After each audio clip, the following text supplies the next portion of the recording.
With Cheryl Harris. We are so happy to have her as a speaker. So I want to get through this really quickly and just housekeeping stuff so that we can go ahead and get started as I'm still admitting people. So welcome, Cheryl. Thank you for joining us. She is going to be talking about digestive disorders, how nutrition can help with hypermobility and EDS. I'm going to let her give a little bit of overview about herself and her background and her certifications. So welcome, Cheryl. Thank you for joining us. And we're going to go ahead and let her do her slides and introduction first, go through her presentation, and then we'll have a Q&A and afterwards. And of course, for those that don't know, I am Kendra Neilsen Myles. I am the Executive Director and Founder of EDS Wellness, and I'm here just to help support the Metro DC EDS and HSD support group with their virtual meetings. This is just a collaboration. It's not EDS Wellness taking over the group or anything like that. This is just me just helping support the virtual side, Danielle and Christina. So, but that's why I'm here, just to help the virtual side, but Danielle is here to help support the group as well. And that's pretty much it, other than just please keep in mind that this presentation and anything that we talk about in this meeting is for informational and educational purposes only. We are not here to give medical advice for individuals. Cheryl cannot answer medical advice for individuals, and nothing is to take over for anything that your doctor said or your other dietitian said or anything that you're currently doing. This is just for informational and educational purposes only, and more personal specific questions cannot be answered. So try to keep them as broad as possible, and we'll try to do our best to answer them afterwards. So if there's any other questions that somebody would like to say, ask, other than that, we'll just go ahead and get started. And I'll just give everybody a minute. Nothing else? Cheryl, can we still hear you? I hope so. Oh, yeah, good. We can hear you. So I'm admitting one more person, and I'm going to go ahead and quiet my mic and video and just remind everybody else to do so. And Cheryl, just go ahead and get started. Okay. Thank you so much. And I really appreciate Danielle and Christina for inviting me, and Kendra for all of her support. And I am delighted to be here. So super brief about me, been a nutritionist and dietitian for 20 years and been focusing on digestive issues for the last 15. And sort of the 60-second overview of how I got interested in EDS and digestion. So, and I imagine that it's somewhat familiar for many of you. So as a child, I was what's known as healthy hypermobile. I was very active, I was a runner, and I went from being a competitive runner and then started injuring myself.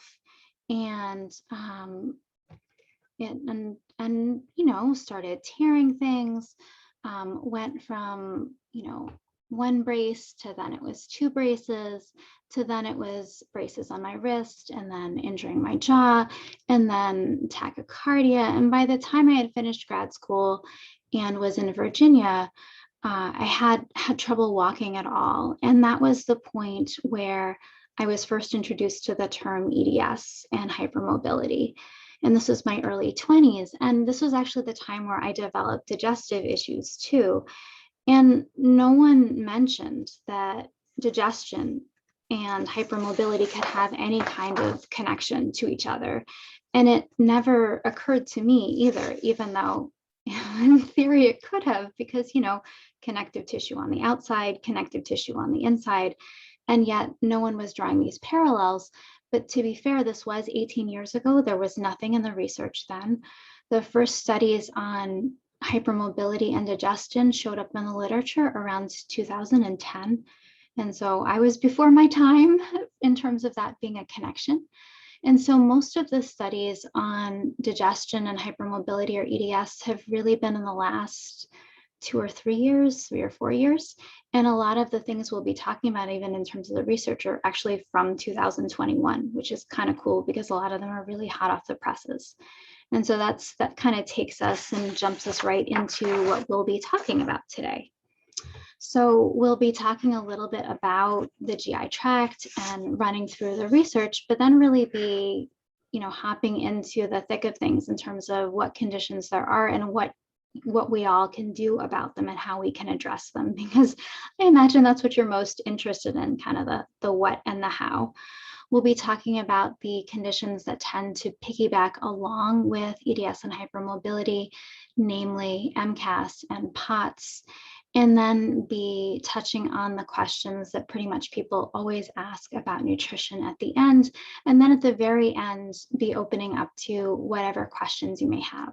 So if there are things that I say along the way that don't make sense, like I use an abbreviation or something I say doesn't make sense, do pop it in the chat box, and our lovely the people who are monitoring the chat and moderators will sort of flag me down and let me know, because I don't want you to be wondering the whole time of what something meant. So do ask questions if there's something about what I just said, but if it's something more broad, hang on to that until the end, and I'll do my best to answer as many questions as I can. So what we're going to be talking about today is really all the forms of EDS, and also a bit of an apology, simply because I wish I could say that all of the forms of EDS were equally well studied. And I think most or many of us know that that's just not the case, that there isn't enough research, period, but often more of the research focuses on the hypermobile type. And it's saying from the start that that really isn't fair. I know that often many of the other types of EDS feel like the stepchildren and often feel left out. So it isn't that there's an intention on my part of focusing on hypermobile EDS, as much as that's often where more of the research is. And it's knowing that the belief is that digestive issues affect all of the types. And when we're going to be talking about the what to do, that really applies equally to all the different forms of EDS. And it's also knowing that at least with the studies, they use a jumble of terms, and a lot of the more recent studies, often even in the research, use the wrong terms technically. They'll sometimes say joint hypermobility, even though that isn't technically the right term. But from my perspective, if they're talking about ways to help us feel better and take care of us, hey, it's all a good thing. But at the end of the day, ideally, we aren't so hung up exactly on the terms they're using. It's just on what can be useful and what's helpful. So this is the digestive tract. The digestive tract goes from mouth to anus, and there's a lot of connective tissue in this territory. And so there's a lot of space for things to go wrong. There's also a lot of tissue around the digestive tract, and that's a lot of where things can sometimes go awry as well.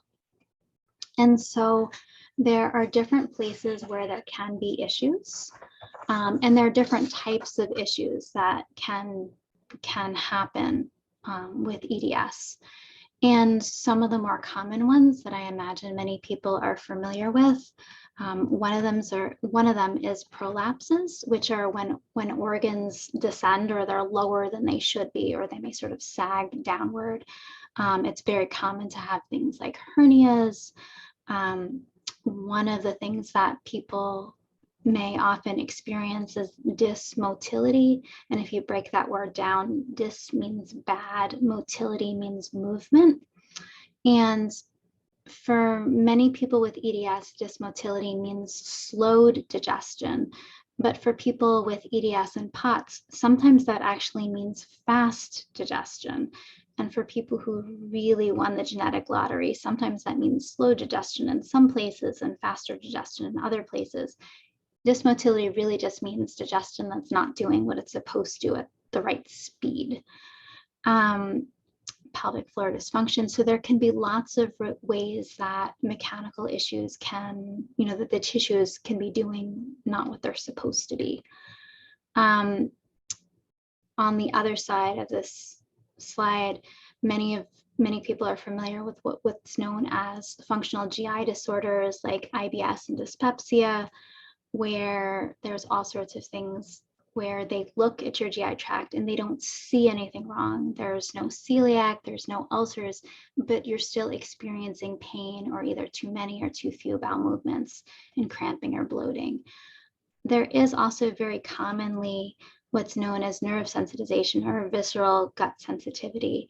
And that's actually for people with EDS, more generally, one of the most common reasons people are on medications. And that's one of the most common reasons that people have abdominal pain, which is one of the more common complaints that people have and one of the most common symptoms, which moving along. So this is one of the studies that came out just this year, which is kind of remarkable. And this study was done on people with hypermobile EDS or HSD. And this study is really striking because in this study, what they found is 98% of people had GI symptoms. And that's really striking because basically what that means is that pretty much everyone had some sort of GI thing wrong with them. And 75% of people had abdominal pain at least once a week. And so the location of where along the GI tract things were bothering people was different, but that almost everyone had something GI wrong with them this is the highest I've seen in any study.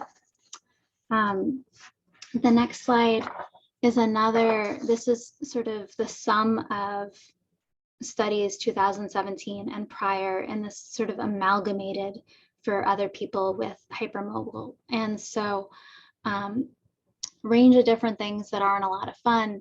I'll define some of the terms that may not be as familiar. So dysphagia is problem swallowing, dyspepsia is indigestion.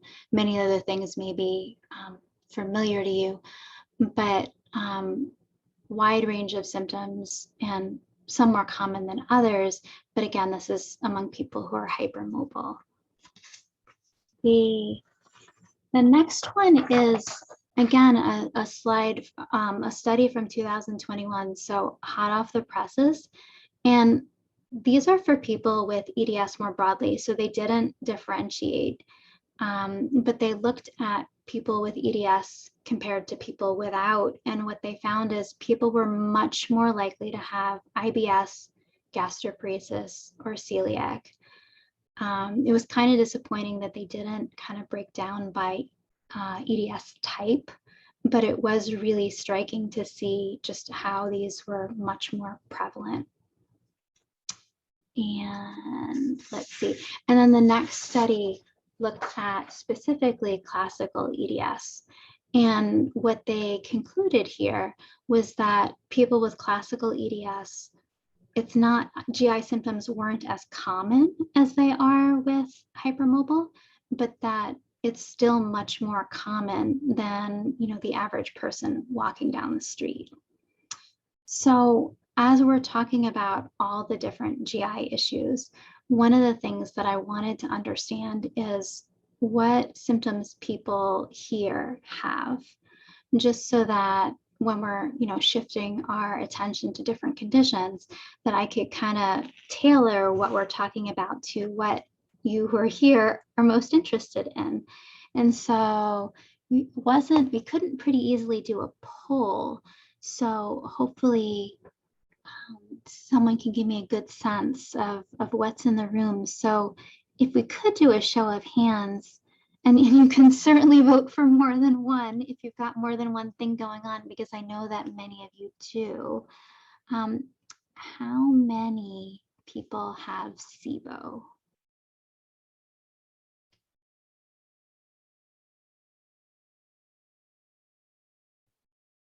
Do we have a good show of hands?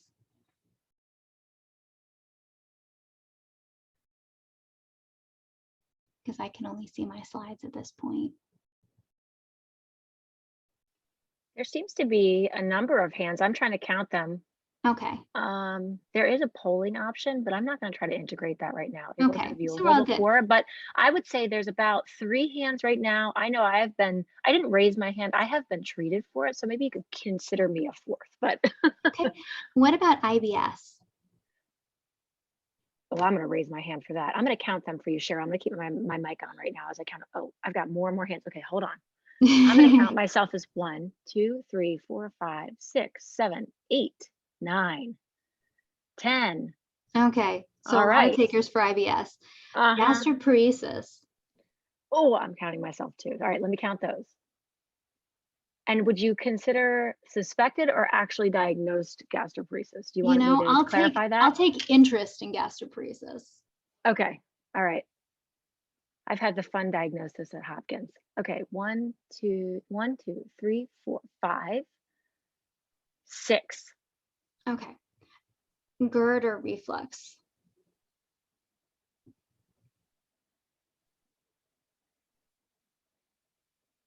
We're at 7 right now. All right. How about histamines or mast So would cell? you, I was going to say, do you want to clarify that, or do you want to keep it together or Well, separate? we'll just say like that. We'll put those as a lump.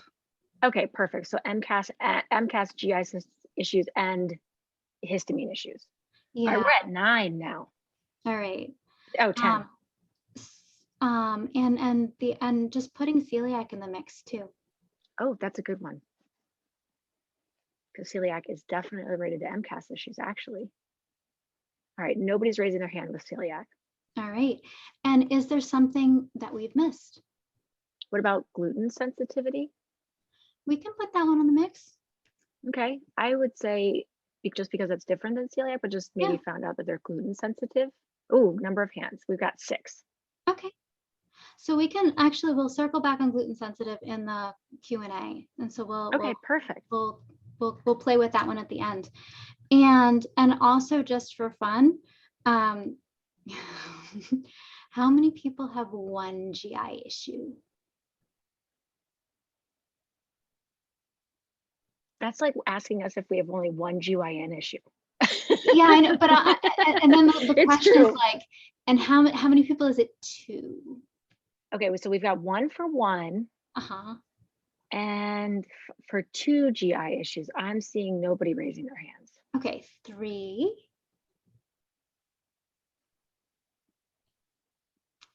4. 4 is at 3 people so far. I probably add myself in there, although I didn't add my. So I'd say 4 or 5 people right now. Okay, we got 2 people. Okay, 5. 5 or more GI issues. Well, we could just 4 hands. We'll just say 5 or more. Okay, 5 or more GI issues. Ooh, that's at 6 people, Cheryl. Okay, so it sounds like for many people it's multiple. Is that fair? I would say that's very fair. Okay, thank you for playing. Yeah, I'm gonna go ahead and mute my mic now. Okay, okay, thank you, appreciate it, Kendra. So I really appreciate getting a sense of what's in the room, because it really does help me kind of tailor on the fly for what's needed. Need a sip of tea. Hang on a sec. Okay. So that's part of where this little cartoon came from. So it says, what's low FODMAP? Okay for IBS, GERD, gastroparesis, and SIBO. Low histamine, lectin-free, and good for constipation.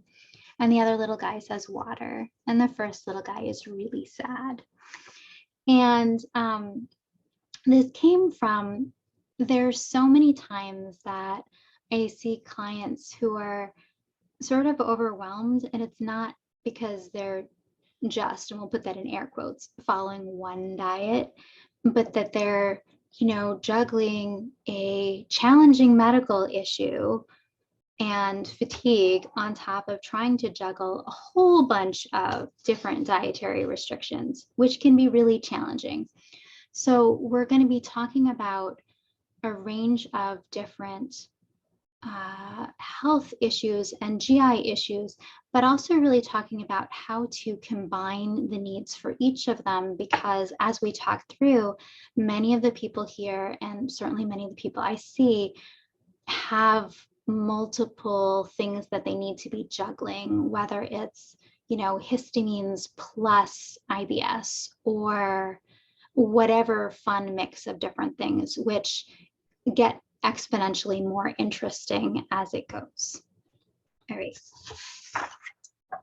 So one of the diets that tend to be really helpful in an all-purpose kind of way is a low FODMAP diet, and tends to be one of the starting spots.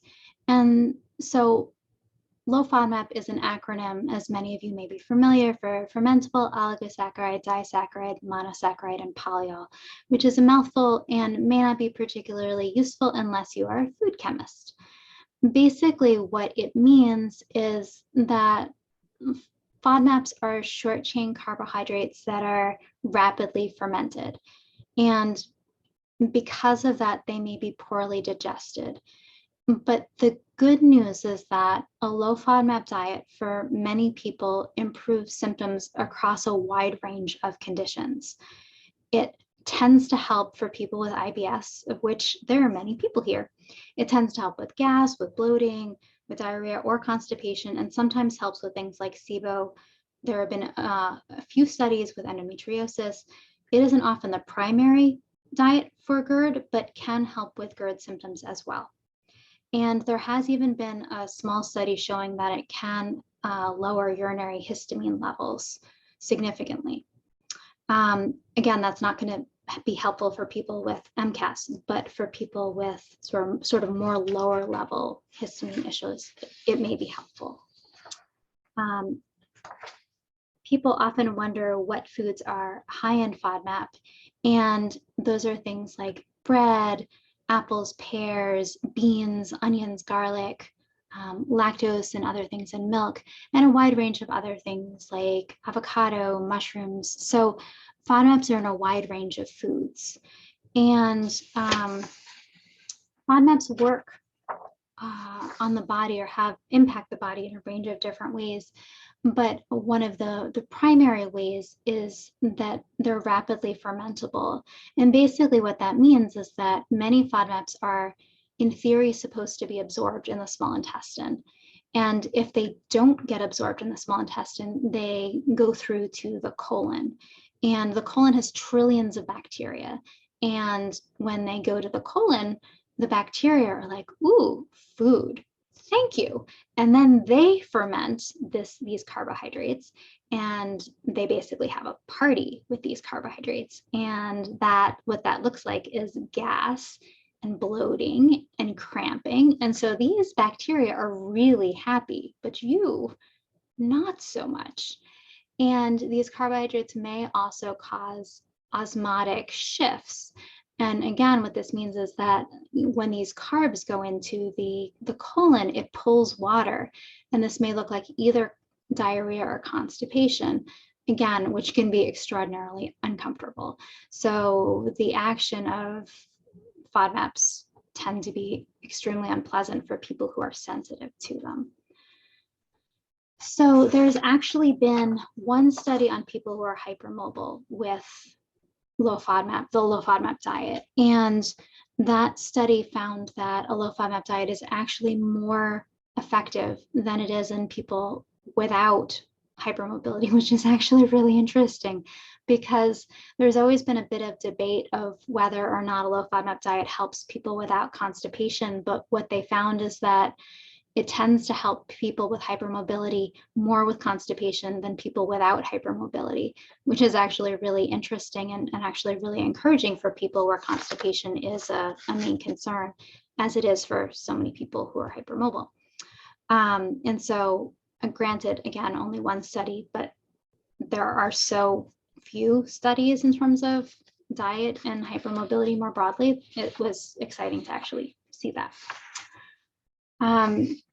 One of the things I like to emphasize in terms of low FODMAP, because I know that a lot of times when there are talks on hypermobility and EDS, you'll hear, oh, try low FODMAP, but a lot of times what doesn't get emphasized is that it's intended to be a short-term elimination diet. So you go low FODMAP, but then you reintroduce, assuming that you improve. So it's not like gluten sensitivity where you just go gluten-free, or lactose sensitivity where you just remove lactose. It's you remove FODMAPs for a short period of time, but assuming you see improvement, then you reintroduce them in a structured way to identify which of the groups of FODMAPs you actually react to.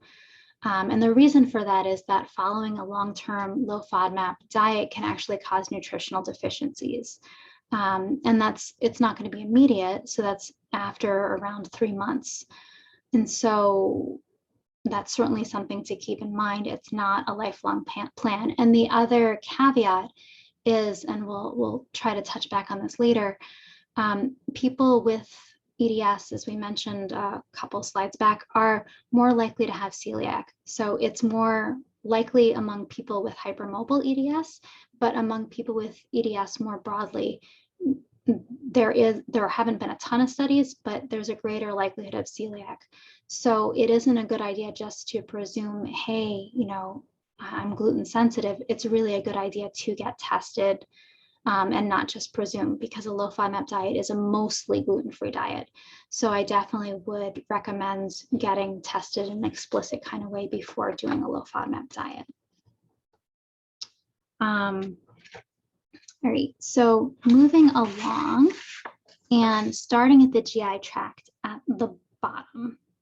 So a lot of times, and meaning we're starting at the colon with constipation, a lot of times when people are constipated, their doctor's answer is fiber. And then when that doesn't work, the doctor's answer next is more fiber, and then more fiber. So one of the things and one of the cautions I try to give is people who have EDS, that's generally not a good idea, even though it is generally a good idea for people without EDS. And a lot of the reason is that for people with EDS, organs are stretchier. And so the colon is stretchier. And so when you have a stretchier colon and you add more fiber and more fiber, the colon just stretches. And that's like putting more cars on a road that is already congested. And so what happens is basically you have a solid block of cement, which is pretty much the opposite of what you want. So if you have constipation, trying fiber is totally reasonable, but if it doesn't work, don't just try more fiber about face and try something else, because often fiber is not the answer. And if you are going to try fiber, soluble fiber, non-fermentable fiber, something like psyllium, and lots of water. But other things to try for constipation, lots of fluids, if you can tolerate coffee, adding in movement, things like magnesium. Pelvic physical therapists can be hugely helpful. I'm sure many of you are huge fans of physical therapy because it can be so helpful. Posture changes, and by that I mean things like a squatty potty, meaning anything that makes your knees higher than your hips can really help shift your posture, and that can really make it easier to go. We did not evolve for toilets, especially like I'm 5'2", so people who are short, we didn't evolve for the height toilets are. And the more our pelvis is tilted, the easier it can be to go, and that makes a huge difference, especially for people who are constipated. For some people, probiotics can really help as long as you don't have SIBO. And that takes us to the next topic of testing for SIBO, or intestinal methane overgrowth. So I know that the idea of SIBO is familiar to at least some of you, because some of you raised your hand earlier. For those of you where it may not be as familiar, the small intestine are the little squiggles in the middle. So just a little anatomy lesson. The large intestine is the bigger, thicker organ around the outside. The large intestine is where you have trillions of bacteria, and you're supposed to have trillions of bacteria, and they're your microbiome. They do all sorts of wonderful things, and there should be lots of things going on there. The large intestine is very stretchy, and so the fact that there are bacteria and they're letting out gases and all those sorts of things, because the large intestine can stretch, there's not a lot of discomfort when there's gases from the bacteria. And these bacteria are constantly trying to get into the small intestine because that's where all the food is. And so you can't really blame them for wanting to be in the small intestine. But the small intestine is supposed to be relatively sterile. There's not a lot of bacteria that's there. And there are cleansing waves that are supposed to keep the small intestine pretty sterile. However, sometimes bacteria get into the small intestine. And when that happens, it's generally pretty uncomfortable. There's a lot of bloating, there's a lot of discomfort.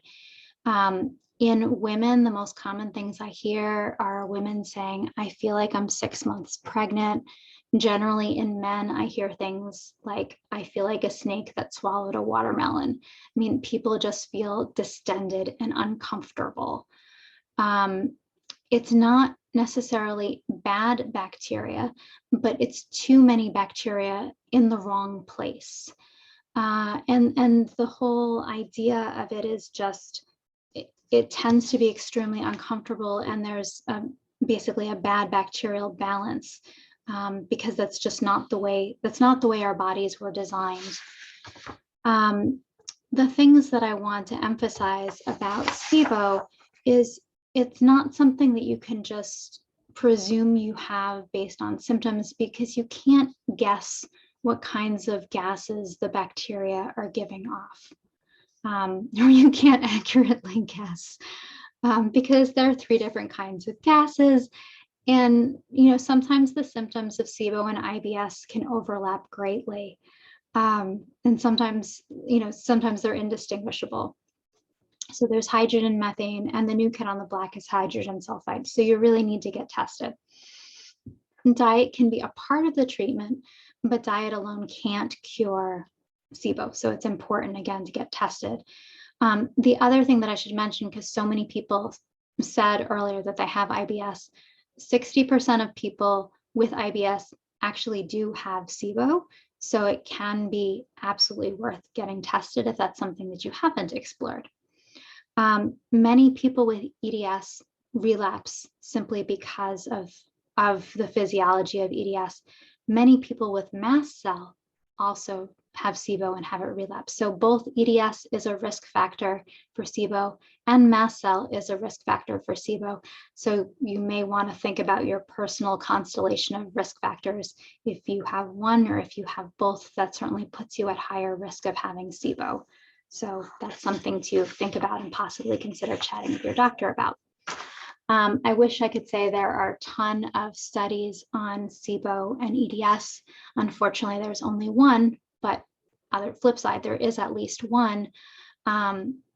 They saw signs of bloating and GERD as primary indicators, with IBS as a secondary indicator.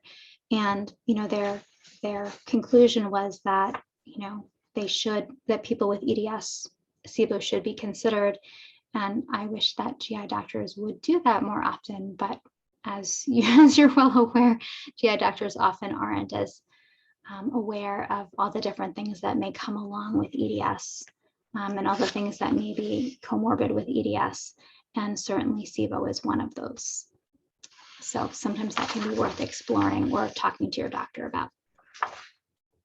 So it sounds like, moving along, that IBS is more than a little bit familiar to many of you, or more familiar than you would like, knowing that there's often pain, change in stool frequency and form, and there are different types, all of which are extremely unpleasant.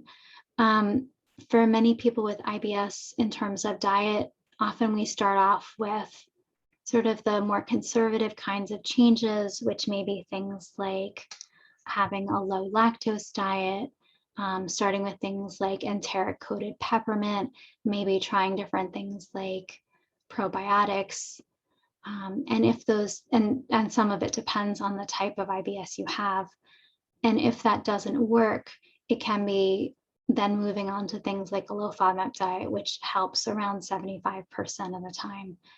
And again, some of it also may differ depending on what other things you may have as well. And obviously things like stress management and physical activity can be helpful too. So moving up the GI tract, there's gastroparesis, and this can be for many people among the most challenging kinds of conditions because management is so challenging and removes so many nutritious foods. So gastroparesis, for those of you who aren't familiar, is kind of what it sounds like. So gastro meaning stomach, paresis, not moving. So this tends to be in people where often, there's reflux, there's gastroparesis, there's constipation. So often the whole GI tract isn't doing or is moving pretty slowly. But sometimes it's just the stomach that's moving slowly. Often eating slowly and small frequent meals can be helpful. And there's the classic gastroparesis diet where there are the different stages. And for many people, that can be quite helpful, starting and going from different stages, liquids when you're having a really bad day, and when you're having a better day, being able to go to more solids and having slightly more fiber. Some people are sensitive to fat, other people aren't. Years ago, the recommendations were to be low fat for everyone, but that's no longer the case. And so especially if that was something you were diagnosed with years ago, it's knowing that those recommendations have changed. And for many people, that can really be a plus in terms of there are certainly people with gastroparesis who can actually tolerate fat, at least in some forms. One of the things I always like to mention to people with gastroparesis, because it's almost like it's a little secret, because people with gastroparesis will often say, well, how do I get in nutrients? Because all of the vegetables are things I can't have. Well, often the secret with gastroparesis is changing form, because you can't eat a kale salad with gastroparesis, but you can have a kale smoothie. So often the idea with gastroparesis is as long as you change the form, things work. So you can't have beans, but you can have hummus. So as long as you change the texture, for most people with gastroparesis, things will work. So as long it's about particle size for most people.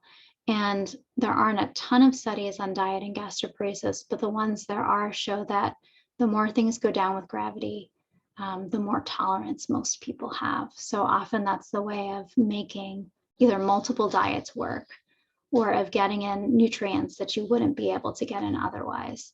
But certainly for most people, a gastroparesis diet can be challenging just because of needing to have a softer texture. Other things that can really help with gastroparesis and many of the other conditions we've mentioned are movement.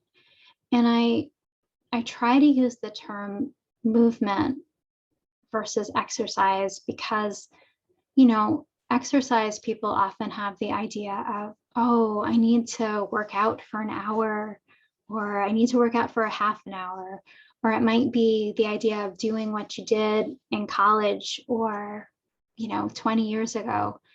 And that might not be realistic for your body now. So it's recognizing you don't have to do, half an hour or an hour or 20 minutes or even 10 minutes. It's really looking at whatever is reasonable for your body now, and doing whatever it is that's accessible for you. And that it doesn't really matter what's accessible for someone else. So it's looking at it more as movement for motility. So if that's one yoga pose, great. If that's walking to your mailbox, great. It doesn't matter what, it doesn't matter what that looks like for you. And for most people, it's finding something that you actually enjoy, because people do things that they like. People don't do things that they don't like. Along those lines, I just wanted to give a plug. I really like Jeannie DeBon's videos and things on her website. If you aren't familiar with her, she's a physical therapist out of the UK who has EDS. She has all sorts of Pilates videos in terms of hypermobility, but part of what I also really like is she has YouTube stuff, and some of the things are longer, but she also has some things that are like 5-minute videos or 3-minute videos.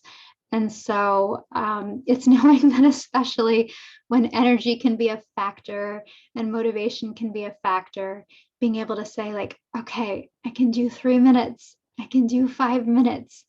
It can be nice to be able to break things down into small doable pieces, because that can feel so much more accessible than the idea of, okay, you know, half an hour or something like that. All right. So moving on to reflux or GERD. So one of the challenges with GERD is often it takes away, or some of the common triggers with GERD are many tasty things like chocolate and caffeine and wine and tomatoes and citrus. But the good news is that those things only bother half of the people with GERD, and often that doesn't get emphasized. So yeah, those things sometimes bother people, and you can try taking those out, but the flip side is, if it doesn't bother you, you don't have to keep avoiding them. So that's the silver lining there. 50% of people are bothered, but that means 50% of people aren't. There are also other things that can be helpful, like eating earlier so that there is a larger gap between dinner and bedtime. For some people, sleeping on an incline, and that can be special beds or using a wedge pillow.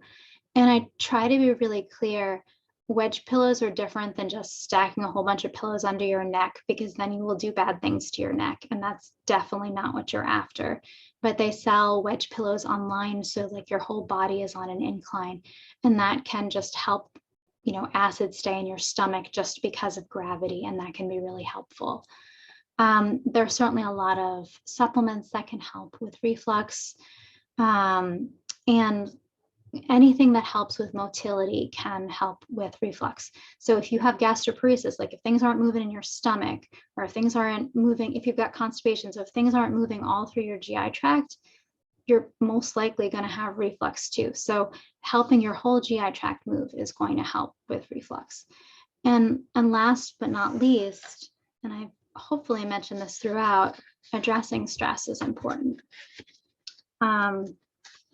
And so, you know, stress is sometimes something that I try to be really careful about, because I try to make sure I emphasize stress, but I also want to be really clear, because I think everyone with EDS and hypermobility is told at some point in time, or told multiple times, that it's all in your head. And I try to be really clear, it is not all in your head, it is in your tissues.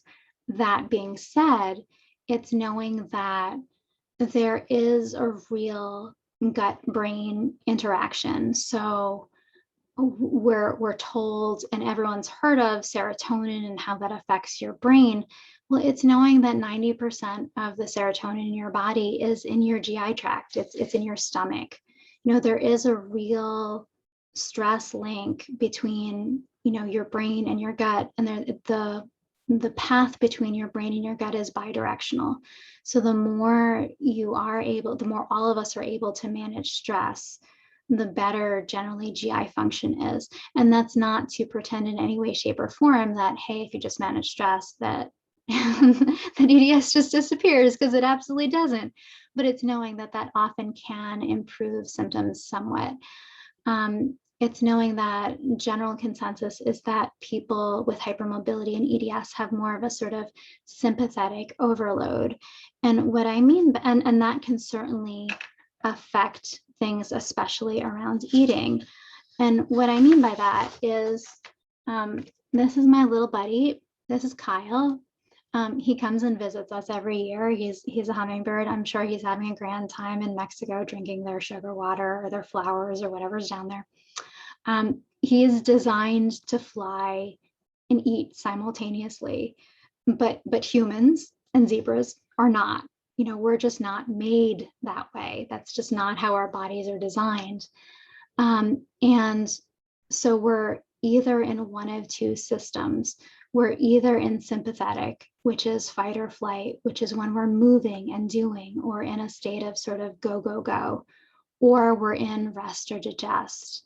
And so if you take a peek, the common consensus is that people with hypermobility and EDS are in this sort of sympathetic overdrive much of the time. And there isn't a good understanding of why that is, but that it does have digestive implications, especially for people who have the kinds of things that many people with EDS and hypermobility do. So there is decreased motility, there is contraction of the sphincters, and that prevents things from moving forward, and there is less digestive secretions. And then if you flip on the other side, when people are in more of a parasympathetic kind of state, there is more movement and there is more relaxation of sphincters, which you want, say, if you have, say, reflux, and there is more digestive secretions. So especially around meals, there is a real advantage to be in more of a parasympathetic sort of state of mind. And so what that means in real life, oh, actually, one more piece on that.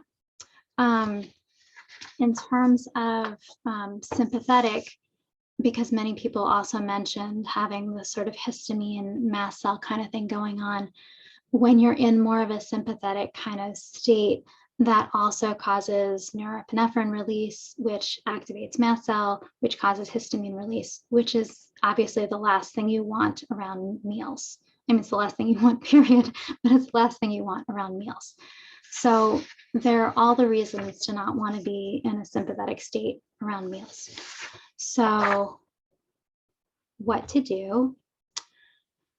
Pausing, and pausing particularly around meal times. And so I wanted to, and I'm going to even just see where we are in time. I wanted to invite you to do a short practice to pause and slow down, because we've gone through a lot of information here. And so wanted to do a short meditation practice, just 4 or 5 minutes, where you can do parts of it at home as something before meals, if it's something that appeals to you. And so I'd invite you to get into a position that feels comfortable.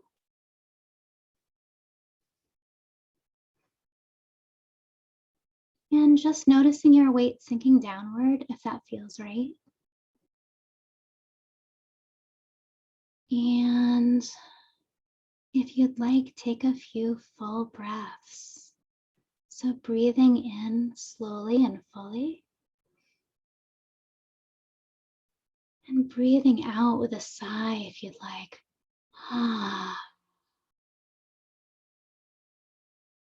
Another deep full inhale. You can let your shoulders drop with the next exhale.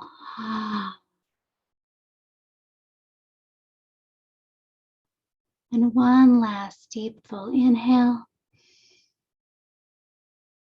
Deep long exhale.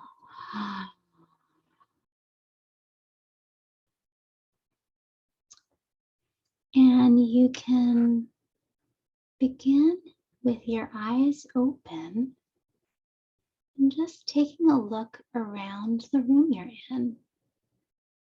And see if you can notice something that's either pleasant or neutral. And maybe this is a picture or a plant or a furry friend.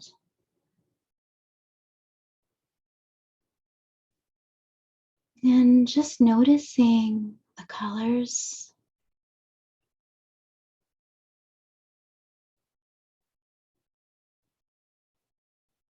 the shapes,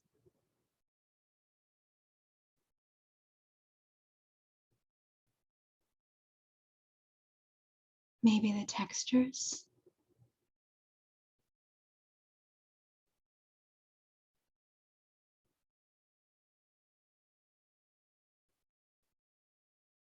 And then if you'd like, allowing your eyes to let go of this And if you'd like to close your eyes, you're welcome to. If you prefer, you can keep them open with a soft gaze. And bringing attention to other senses like sound.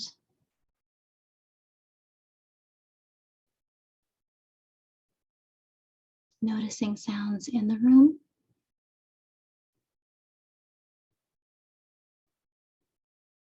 Maybe the sound of my voice.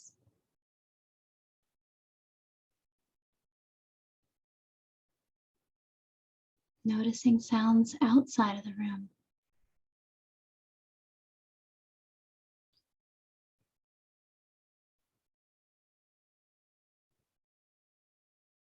Noticing how it feels to hear those sounds. Whether it's pleasant, unpleasant, maybe neutral.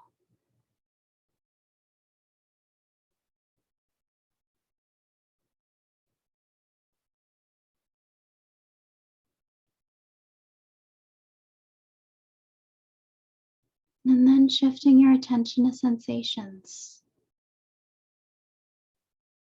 Maybe noticing points of contact between your body and the chair, or wherever you're sitting or lying down.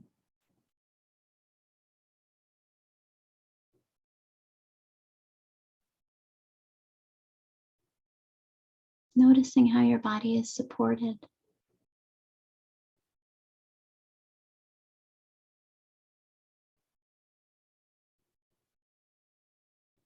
Maybe inviting the question if there's anything that's ready to soften in this moment.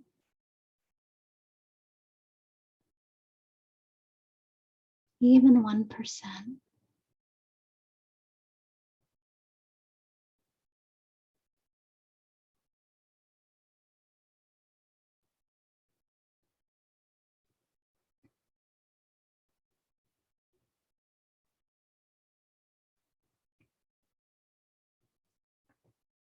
And when you're ready, you can allow your breathing to deepen.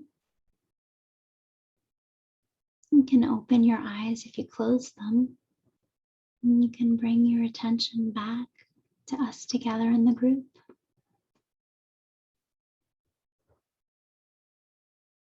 And so we just took 5 minutes knowing that I chose a practice that you could kind of break apart so that if there was any component that resonated for you, whether that was the breathing or the sounds or sensations, that if you have less time around meals, that you could do a mini version if that appeals to you. But ideally, if there's some way that you can consciously slow down and breathe or find a way of relaxing before meals, it tends to be helpful for digestion, just in terms of helping engage more of a parasympathetic kind of way of being. So moving on to a hot topic, which is histamines. All right. So there are so many ways by which histamines can be obnoxious, unfortunately. So the body can produce histamines, the gut can produce histamines. We can eat histamines. Sometimes the enzymes in our bodies aren't clearing the histamines. Sometimes it's that we're allergic to something we're eating. Sometimes we're allergic to the environment. Sometimes it's some sort of inflammatory process, whether that's MCAS, that can be something else, like it could be RA or inflammatory bowel disease, or celiac that you don't know about. So there's so many things that can be going on, and that's part of why issues with histamines can be so tricky, because sometimes it can feel a bit like whack-a-mole, because even if you know that the issue is histamines, sometimes that doesn't rule out or even kind of cut down what actually is going on in the body. This is a diagram of some of the things that, some of the different ways that there can be histamine issues going on, or histamine issues can show up in the body. Sometimes I refer to this as the 7 evil dwarfs of histamine. So sneezy, wheezy, dizzy, itchy, gassy, bloating, and diarrhea. But histamine issues can really overlap pretty significantly with IBS issues. And so sometimes it's really challenging to tease apart, again, exactly what is going wrong, which can be quite tricky. A lot of times people struggle with knowing exactly where to start when there are histamine issues. And, there are good reasons for that, because sometimes it's hard to know. A lot of times we'll start off with a trial of removing the worst offenders, meaning taking out things like wine and fermented foods and, especially aged proteins. For some people, as I mentioned before, trying low FODMAP can be helpful, because that does actually lower histamine load.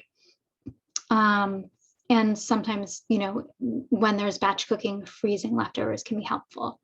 Supplements definitely have their place and can be helpful, even though research is really in its infancy.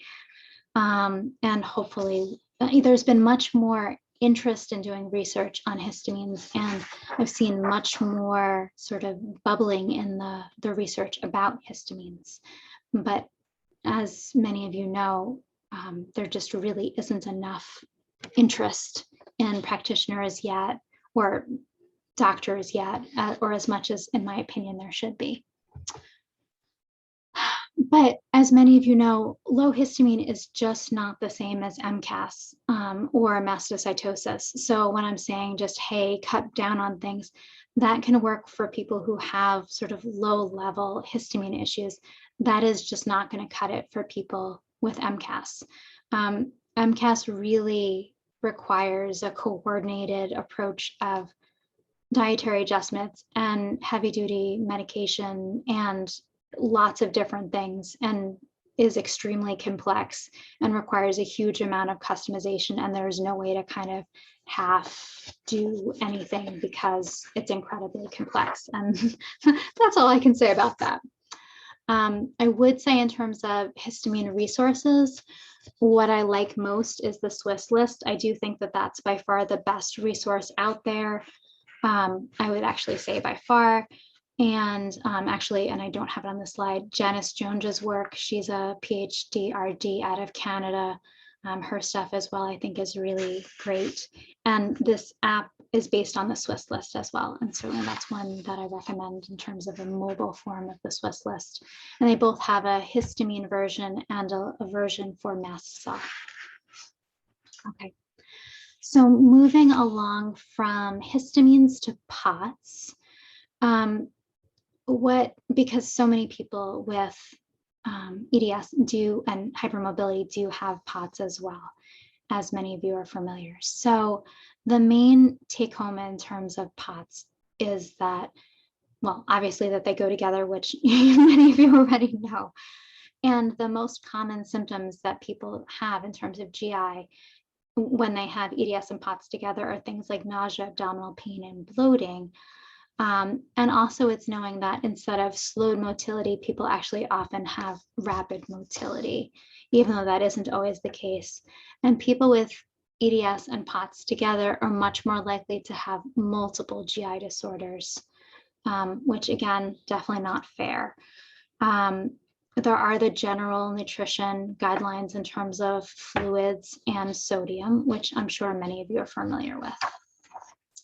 Okay. So switching gears to general nutrition, one of the most frustrating things is that in terms of general nutrition, there are sort of a shockingly, there's just a shockingly few number of, there's very little research done in terms of EDS and general nutrition. And I was sort of stunned when I looked back over time. It's just like, and there's still very little, and very little has changed. But in terms of the things that people ask about, the number one thing people ask about is collagen. So I'm going to preempt that question. So more and more collagen has gotten press, and there are more and more actual studies on collagen. However, there are not more and more studies on EDS and collagen.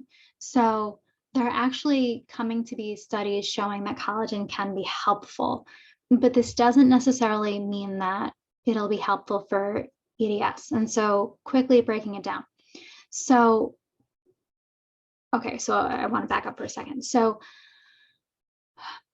collagen, when you eat it, it's broken down into peptides. So when you eat it, the body breaks it down into sort of small little snippets and amino acids, which if you're deficient in those amino acids, or you are insufficient in those amino acids, having collagen will be helpful. So if the issue is a supply issue, and all of a sudden you're taking collagen and you're giving the body raw materials, mission accomplished. That's great. However, the body, you're taking in collagen, and then you're breaking it down into little pieces. And if your problem is that you can't manufacture collagen from those pieces, well, you still can't manufacture collagen from those pieces. And so breaking the collagen down into little pieces doesn't do you any good. So then you just still have piles of amino acid that your body doesn't know how to work with. So whether or not collagen will be helpful depends on whether or not your body knows what to do with those piles of amino acids. So collagen is really rich in proline, lysine, and glycine. So if you have a deficiency in those things, or even an insufficiency in those things, and some of the suggestion has been that people with EDS do have malabsorption issues. And if you're even the tiniest bit, insufficient in those things, providing more should be helpful. But if the issue is just your body not knowing what to do with those things and how to manufacture the collagen, providing more essentially like raw material is just going to give you like higher stacks of those things in your body. So whether or not collagen will be helpful will definitely depend on the person. I don't think there's any harm in taking it, like it's just extra amino acids, but whether or not it will help depends on the person. Essentially, in terms of nutrition, one of the biggest things is essentially, fixing holes. So if you're deficient in something, fixing the deficiency is key. So having your doctor run at the very least nutritional panels to see if you're low in the vitamins they can test for is key. Many people have suggested that people with EDS more broadly may have a lot of nutritional deficiencies, and there have been lots of interesting theories about this. There haven't been a lot of studies, but I do really think the ideas of just that EDS looks like nutritional deficiency are fascinating, and it may be true. So certainly getting nutritional panels done, and if you have deficiencies, fixing them absolutely makes sense. And this is going to be very individual. So it's not like just take all of the vitamins, because you can get nutritional excesses, but treating whatever shows up absolutely makes sense. I also kind of get the question like, well, isn't there this magic pill that you can take? And the answer is, well, I wish there was. And I do want to mention this one study because it is essentially the only study that's out there, and it's been out there forever. And I really wish that someone would like do something with it. So this study was published in 2005, and no one has really followed up with it in any way, shape, or form. It basically proposes a supplement regimen for people with EDS. So not just hypermobile, but EDS more broadly. And nobody has tested it. Like no researchers have kind of done anything with it. So part of me thinks like, okay, well, if this was out there and it really worked, I think we'd kind of know it. I mean, I'm sure that some of the large research groups or some of the doctors doing research on EDS or the main, EDS orgs would have done something with it if people were finding that it worked. But I can't speak to whether or not people have actually tried it and what they found. I've certainly had clients ask, and I'll actually, the next slide has the details, because people will say like, well, is it safe? Can I just try it and see what happens? And the answer is like, well, unlike collagen, where I can say there's no risk to collagen, in terms of for this, CoQ10 can lower your blood pressure. So for some people that can be an issue. If you have hydrogen sulfide, SIBO, MSM can be an issue. But aside from that, no, it's perfectly, should be perfectly safe to try. Well, if you have diarrhea, magnesium isn't going to be your favorite thing, but actually 200 milligrams a day shouldn't be an issue. But it's something that should be relatively benign to try, but I'm really doubting that after 16 years that it's the magic bullet and just no one's noticed. So that is the overview of what I have.